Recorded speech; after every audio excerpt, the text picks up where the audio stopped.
मेरे प्यारे बच्चों, आज हम बात करने वाले हैं आपके सामाजिक विज्ञान के क्लास 10th ऑब्जेक्टिव क्वेश्चन के बारे में, यानी स्पेशल महत्वपूर्ण क्वेश्चन के बारे में बात करें तो जो 2025 में पूछे जाएंगे। बात करें पहले क्वेश्चन के बारे में कि वर्ष 1789 ईस्वी में फ्रांस किस प्रकार का राज्य था। ऑप्शन ए असीमित राजतंत्र था, बी सीमित राजतंत्र था, या सी प्रजातंत्र था, या डी गणतंत्र था। इसका सही जवाब है ए असीमित राजतंत्र था। बात करें अगले क्वेश्चन के बारे में तो राष्ट्रवाद का प्रारंभ सर्वप्रथम किस देश में हुआ था। ऑप्शन ए जर्मनी में, बी फ्रांस में, सी इटली में, डी इंग्लैंड में। इसका सही जवाब है फ्रांस में राष्ट्रवाद का प्रारंभ हुआ था। बात करें अगले क्वेश्चन के बारे में तो इटली का एकीकरण किसके नेतृत्व में किया गया था।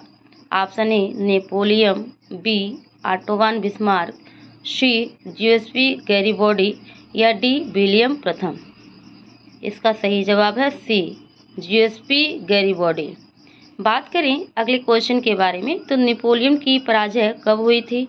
ऑप्शन ए वर्ष 1814 ईस्वी में, बी वर्ष 1816 ईस्वी में, सी वर्ष 1815 ईस्वी में, या डी वर्ष 1817 ईस्वी में। इसका सही जवाब है सी वर्ष 1817 ईस्वी में नेपोलियन की पराजय हुई थी। बात करें अगले क्वेश्चन के बारे में तो वियना की संधि कब हुई थी। ऑप्शन ए वर्ष 1814 ईस्वी में, बी 1816 ईस्वी में, सी 1815 ईस्वी में, या डी 1817 ईस्वी में। इसका सही जवाब है सी 1815 ईस्वी में वियना की संधि हुई थी।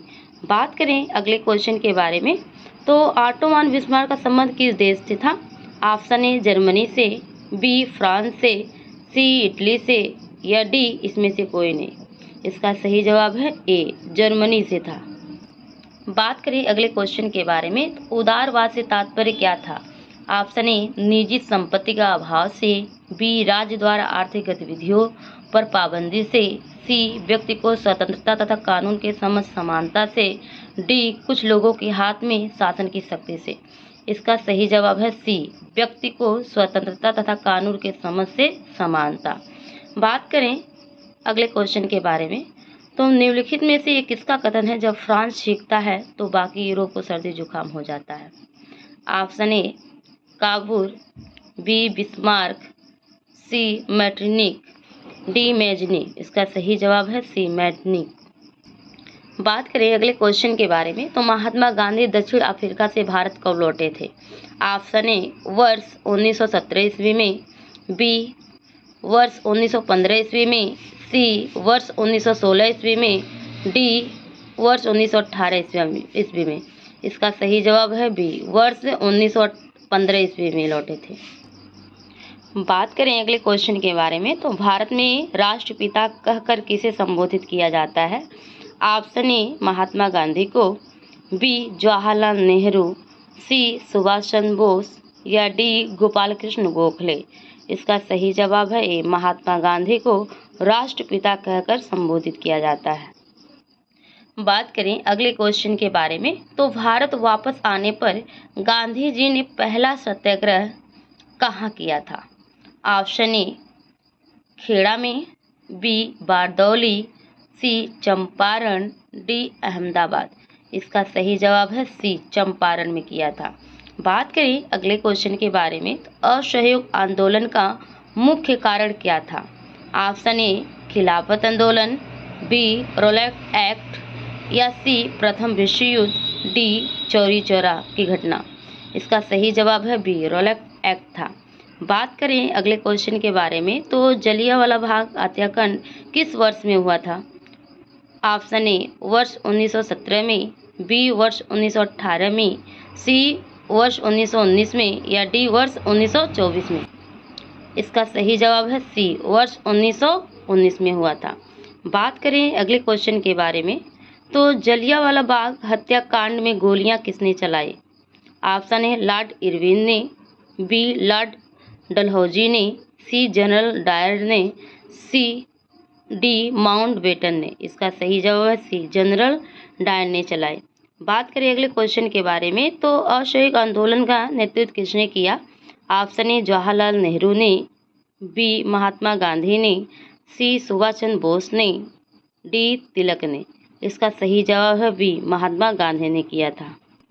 बात करें अगले क्वेश्चन के बारे में, तो चौरी चौरा कांड किस वर्ष घटित हुआ था? ऑप्शन ए वर्ष 1917 में, बी वर्ष 1920 में, सी वर्ष 1922 में, या डी वर्ष 1924 में। इसका सही जवाब है सी वर्ष 1922 में हुआ था। बात करें अगले क्वेश्चन के बारे में, तो भारतीय राष्ट्र कांग्रेस की स्थापना कब हुई थी? ऑप्शन ए वर्ष 1985 में, वर्ष 1920 में, वर्ष 1985 में, वर्ष 1924 में।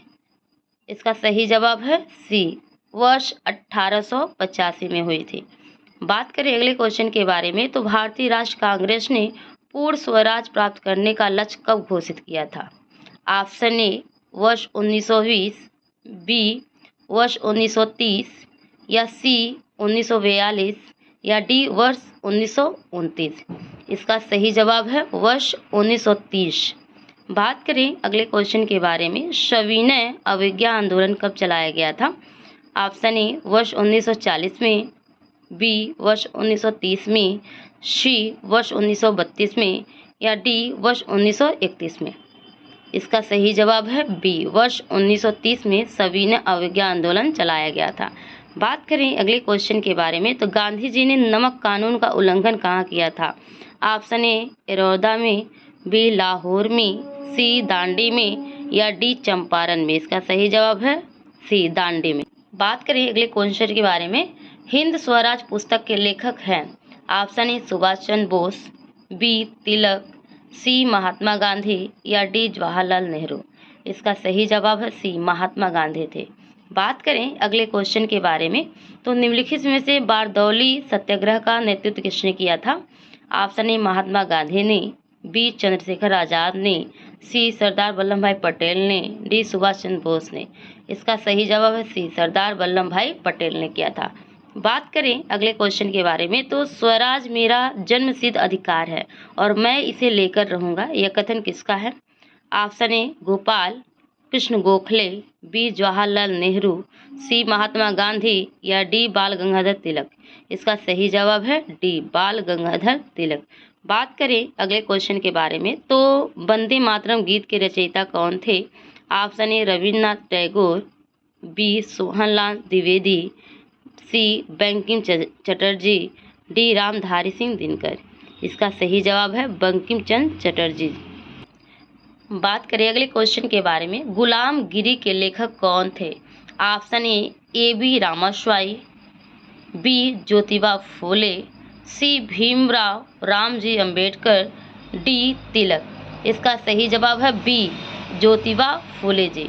बात करें अगले क्वेश्चन के बारे में, तो आनंद मठ उपन्यास के लेखक कौन थे?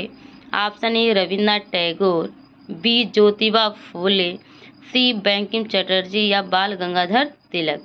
इसका सही जवाब है बंकिम चंद्र चटर्जी आनंद मठ उपन्यास के लेखक थे।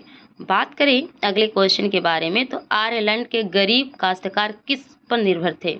ऑप्शन ए मक्का पर, बी रेशम पर, सी आलू पर, डी दाल पर। इसका सही जवाब है आलू पर। बात करें अगले क्वेश्चन के बारे में, तो आयरलैंड में आलू का अकाल कब पड़ा था? ऑप्शन ए वर्ष 1845 से 49 तक, बी वर्ष 1950 से 59 तक, सी वर्ष 1945 से 49 तक, या डी वर्ष 1935 से 40 तक। इसका सही जवाब है वर्ष 1845 से 49 तक आयरलैंड में आलू का अकाल पड़ा था। बात करें अगले क्वेश्चन के बारे में, तो वैश्वीकरण में जीवन स्तर के सुधार में सहायक पहुंचाई गई थी। ऑप्शन ए सभी लोगों को, बी विकसित दल के लोगों को, सी विकासशील देशों के श्रमिकों को, या डी उपरोक्त में से कोई नहीं। इसका सही जवाब है बी विकसित देशों के लोगों को पहुंचाई गई थी। बात करें अगले क्वेश्चन के बारे में, कॉर्न लॉ किस फसल से संबंधित है? ऑप्शन ए आलू, बी दाल, सी मक्का, डी गेहूँ। इसका सही जवाब है मक्का से।